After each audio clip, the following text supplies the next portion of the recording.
The episode opens with the familiar warning that what viewers are about to see is not scripted, followed by the theme song, and a sweeping nighttime view of American cities, where police cars move through streets lit by neon headlights and the sharp flash of red and blue strobes.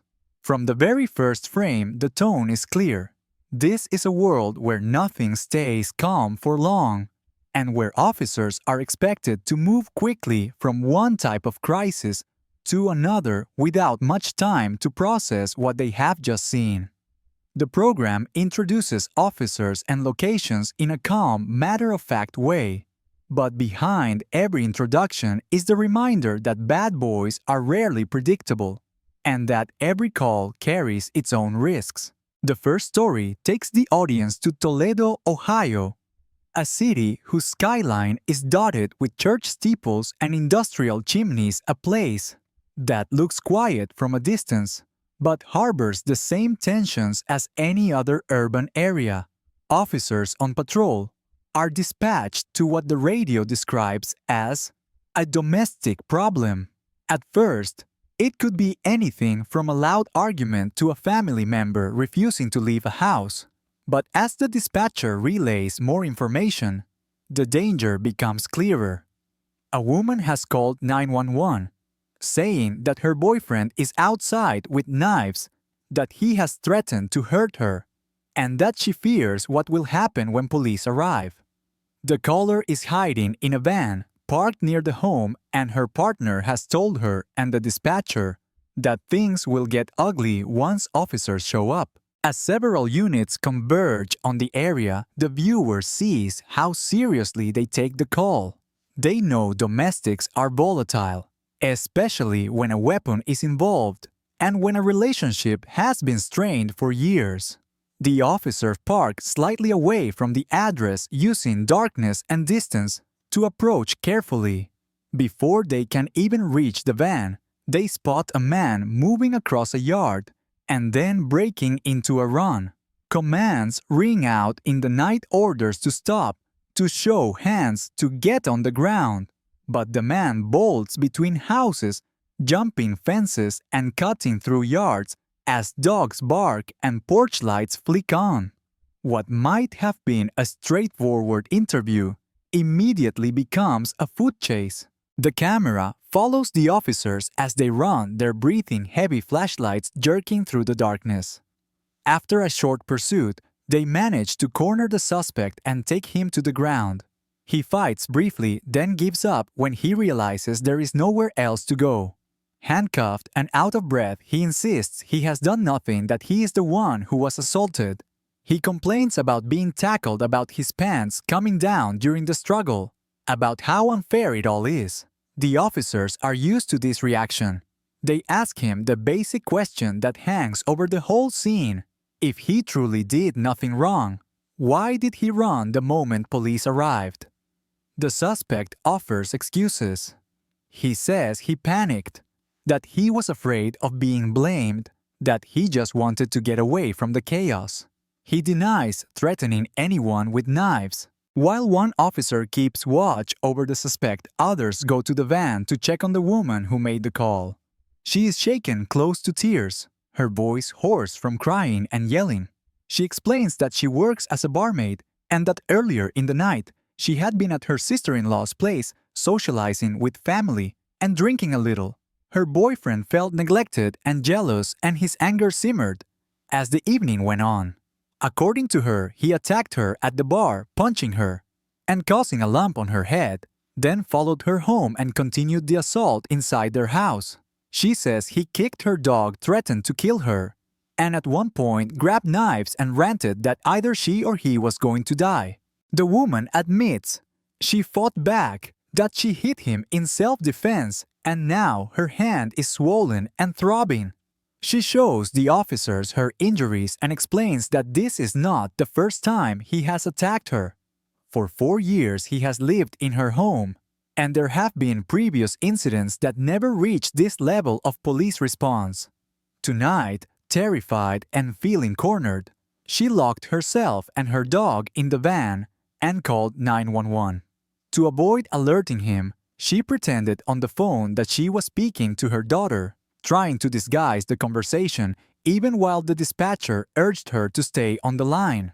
The fear in her voice now makes clear how real the danger felt in those moments when she was trapped listening to him moving around outside with knives within reach. Back at the patrol car, the suspect continues to insist he never hit her, that he never threatened to kill her or the dog. He acknowledges that they argued that he may have shouted and said things out of anger, but he insists the knives were just lying around and he only picked them up while doing something else. He denies chasing her, denies trying to break into the van, and claims that if he really wanted to hurt her, he would have done it long before police arrived. The officers weighed these conflicting accounts against visible injuries. The 911 called the presence of weapons and the fact that he fled. In the end, they decide that probable cause exists to arrest him for domestic violence and for obstructing official business by running. As he is placed in the back of the cruiser, he protests that he loves her and that she is lying, but the decision has been made. The segment highlights how law enforcement often has to make judgment calls in the middle of emotional chaos, piecing together truth from partial, self-serving stories, and relying heavily on the physical evidence and the caller's fear. The next story shifts into a completely different mode, underlining the unpredictability of police work. In another city, officers respond to a call that sounds almost absurd on its face. A full-grown zebra is loose in traffic. The radio call describes a wild animal running through streets, dodging cars and cutting across lanes, and the officers' faces show a mixture of disbelief and resignation. They have to treat it as seriously as any other hazard because a zebra weighing hundreds of pounds, panicked, and running between vehicles can cause massive crashes and injuries. They locate the zebra trotting along a residential street, its striped body shockingly out of place among parked sedans and mailboxes.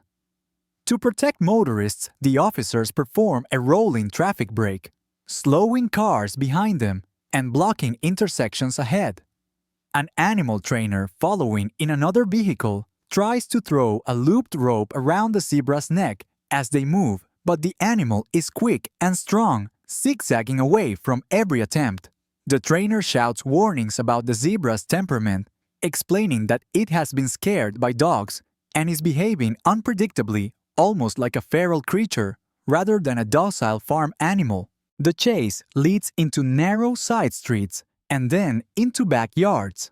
The zebra crashes through bushes, skids around children's play equipment, and at one point makes a sudden turn into a yard with a swimming pool. Cornered and still panicking, it plunges straight into the water. The sight of a zebra swimming in a suburban pool is surreal, and for a moment everything goes quiet except for the splashing. Officers and the trainer quickly realize that the pool might be their best chance to contain it. While the animal circles in the water, they move the horse trailer as close as they can and reposition the rope over the fence, coordinating to pull on the line without yanking so hard that someone gets dragged in. The zebra tries several times to leap out of the pool hooves, striking the edge, water flying, but it is tiring.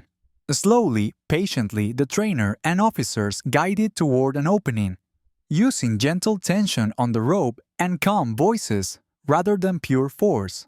Finally, the animal moves out of the water, shakes itself off, and still resisting, but now exhausted, is coaxed step by step into the trailer.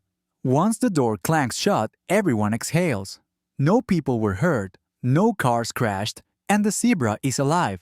The scene feels almost comedic, but the officers are keenly aware that it could have ended with serious injuries or a dead animal on the pavement.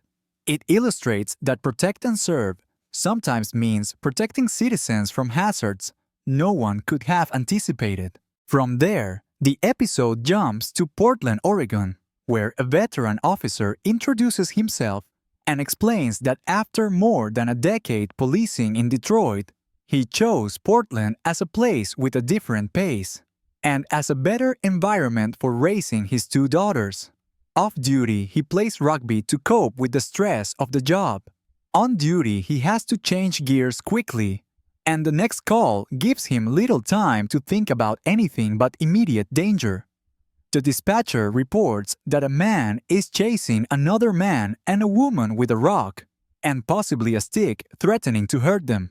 When the patrol car nears the area, the officer spots a man who fits the description running and clearly agitated. He and his partner step out and loudly command the man to stop, drop what he is holding and sit on the curb. The man protests that he has done nothing wrong, but he complies when he sees multiple officers closing in. On the ground near him, they find a large rock and a piece of wood that could easily be used as a club. Questioned about why he was chasing people with these items, he says he was just trying to confront a guy who beat up his brother about a week earlier. His tone carries a sense of wounded pride and a desire for payback. The officers then talk to the other side of the conflict, the man who was being chased. He says he was simply walking down the street when his neighbor suddenly came at him, yelling accusations, throwing a soda can in his direction, and then pursuing him aggressively with a rock in his hand. Afraid he was about to be attacked, the victim ran into a nearby car lot and begged the employees for help. One of those employees confirms that he saw a frightened man run in, asking to hide, followed moments later by an angry pursuer demanding to know where his target went. The witnesses heard threats, including statements about killing the man, and decided to call the police. When officers confront the suspected aggressor with what the victim and witnesses have said, he tries to downplay everything. He claims he never threatened to kill anyone, and suggests that the witnesses are lying or confusing him with someone else. The officers are not convinced. They point out that multiple independent witnesses have described the same behavior, chasing someone with a rock and making violent threats. They also emphasize that no matter what happened to his brother previously, he has no right to take justice into his own hands in a way that endangers others. In the end, they arrest him for menacing and related offenses, sending a clear message that revenge on the street is not an acceptable substitute for letting the legal system handle assaults. Later in the shift, the same officer decides to drive behind a local business where he knows from experience that people often meet for illicit activities. The back lot is dimly lit, tucked away from main roads, and has become a kind of informal spot for quick encounters. Sure enough, he spots a parked car with fogged windows and movement inside. When he and another officer approach, they find a woman straddling a man in the front seat, both partially undressed. They order them to put on their clothes and step out of the car. On the back seat, they see a glass pipe that looks very much like the type commonly used to smoke methamphetamine. The woman identifies herself as Portia and quickly becomes defensive. She says she does not use meth and claims she only drinks alcohol. She explains that she and the man Santiago came to this lot because her mother does not approve of her being with a Mexican man, and she did not want family drama at home. The officers suspect that the relationship may not be as simple as she describes, that there could be an element of prostitution, but she firmly denies that any money is exchanging hands. Santiago, for his part, is cooperative, polite, and has a clean legal record. He says he knows what the pipe is used for, but denies owning it or using it, insisting that he is just there to spend time with Portia. The officers examine the pipe and see no obvious residue inside, making it difficult to prove possession of an illegal substance. They are left with a situation where two adults are clearly engaged in public sexual conduct in a place known for vice, and where drug paraphernalia is present, but the evidence is not strong enough to guarantee a conviction on a drug charge. Rather than pushing for an arrest that might not hold up in court, they decide to use discretion. They give both individuals a stern warning about having sex in public and being around drug paraphernalia, making it clear that they were very close to being taken to jail. The message is that this kind of behavior in a dark backlot can attract far more dangerous people than the police, and that it is only a matter of time before someone gets seriously hurt or caught up in heavier criminal activity. The episode then turns to a more organized effort to combat prostitution in the age of the internet. Officers explain that in the past, sex workers were easy to spot walking along certain streets, waving at passing cars, and negotiating through open windows. Now, much of the trade has moved online. Ads are posted with carefully chosen words, and suggestive photos. Phone numbers are provided for appointments, and meetings are arranged in hotel rooms rather than on street corners.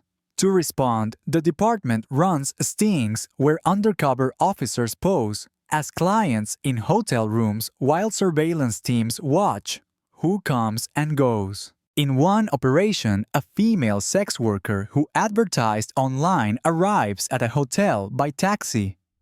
She is cautious but professional as she enters the room and greets the undercover officer posing as a client. They talk casually, at first feeling each other out, then move into a negotiation where a specific price is set for sexual services. The undercover officer makes sure the arrangement is clear enough to constitute solicitation under the law. Once the woman agrees to perform sex acts for money, the arrest team bursts into the room, identifies themselves as police, and quickly places her in handcuffs. She stays surprisingly calm, almost resigned, answering their questions about how she got into the business, and acknowledging that she understood this risk when she agreed to meet strangers in hotels based on online ads. A second operation that night focuses on an escort who presents as a blonde woman in a bright red jacket but is in fact biologically male. The officers have seen the online ad and know from prior information that this individual is traveling from out of town, staying in another city, but offering services for a higher price than some others. For this sting, the department uses a male and female pair of undercover officers posing as a couple interested in hiring someone to join them. Before the escort arrives, they rehearse their cover story, including how they met, what they are into, and how much they are willing to pay, so their answers will sound natural. When the escort reaches the hotel room, there is a moment of awkwardness. The individual is clearly alert and a little suspicious, watching their body language carefully and even directly asking if they are cops. The undercovers deny it and keep the conversation light, gradually steering it toward the subject of money in exchange for specific sexual activities. After some back and forth, the escort agrees to a set amount for engaging in sex with both of them. That verbal agreement is all the team needs. The signal is given, the door opens, and the arrest team comes in, shouting commands. The escort is handcuffed and informed of the charges. During the search and subsequent conversation, officers learn details about his background, including that he is originally from Mexico and has worked in several cities, traveling to where demand seems highest. The final major segment moves to the famous Las Vegas Strip, particularly the intersection near Flamingo, where casinos, bars, and nightclubs pour out waves of tourists into the street well into the early morning hours. The lights and music create an atmosphere of perpetual party, but the officers patrolling the boulevard know that beneath the glitter, a constant flow of prostitution and exploitation is taking place. They describe this stretch of sidewalk as one of the main corridors for working girls, where young women in revealing clothing approach older men, strike up seemingly casual conversations, and quickly evaluate who might be willing to pay for sex. While walking the strip, officers noticed two young women standing together, each holding a large, identical cocktail. Their clothing, demeanor, and the way they watch passing men make it clear they are not simply tourists enjoying a night out. When the officers stopped to talk, they discovered that one of the women is 22 and the other is only 19. The younger one is wearing a very short outfit and speaks with the confident, slightly hardened tone of someone who has been doing this for a while. When asked how long she has been involved in prostitution, she casually says 3 or 4 years, which means she started in her mid-teens. As the conversation unfolds, she reveals more about her past. She says that she was raped into prostitution, that an early act of sexual violence was the gateway that dragged her into this life. The man who assaulted her was eventually arrested, but by then she had already become accustomed to turning sex into a transaction. She grew up in the foster care system, moving from one home to another, which left her without a stable support network and made her an easy target for exploitation. She denies having a pimp, insisting that she works independently and keeps all the money, but the officers are skeptical. In their experience, very few young women working the streets of Las Vegas are truly on their own. When they search her purse, they find condoms, lip balm, pepper spray, and other odds and ends that make up the toolkit of someone working the strip. She admits she has had to use the pepper spray several times in the past month when clients became violent or tried to refuse payment. She explains that she drinks to take the edge off, and that having a buzz makes it easier to approach men and act bold even when she is scared. However, because she is 19, the officers immediately have an enforceable offense in front of them. She is underage for alcohol, but is clearly holding and consuming an alcoholic drink in public. They question the older woman about buying the drink for her, suspecting that the 22-year-old purchased both cocktails, but they cannot prove the transaction and thus cannot charge her. Instead, they focus on the younger woman's underage drinking and on her history. They remind her that she has already been arrested for prostitution in other places, including California and previously in Las Vegas, and that every time she steps into this world, she risks arrest, violence, and long-term trauma. She counters that she only has one life to live and wants to make money while she can, promising vaguely that she will leave the game in a few years, but not yet. In the end, the officers arrest her for being a minor in possession of alcohol. It is not the most serious charge compared to the reality of what she is doing, but it gives them a chance to remove her from the streets for a night and to put another mark on the record that might eventually help social services intervene. As they lead her away, the contrast between the bright casino lights and the bleakness of her situation is stark. The episode closes with snippets of radio chatter from other calls, reminding the audience that the incidents shown are just a fraction of what officers handle in a single shift. From a frightened woman locked in a van to a zebra thrashing in a backyard pool, from a man seeking revenge with a rock to couples hiding in cars with glass pipes from hotel rooms booked through online ads, to teenage girls walking the strip in search of paying clients. The show paints a picture of policing as a job that demands constant adaptation. Officers must move from empathy to firmness, from negotiation to force, from dealing with clear criminals to dealing with people who are both offenders and victims at the same time.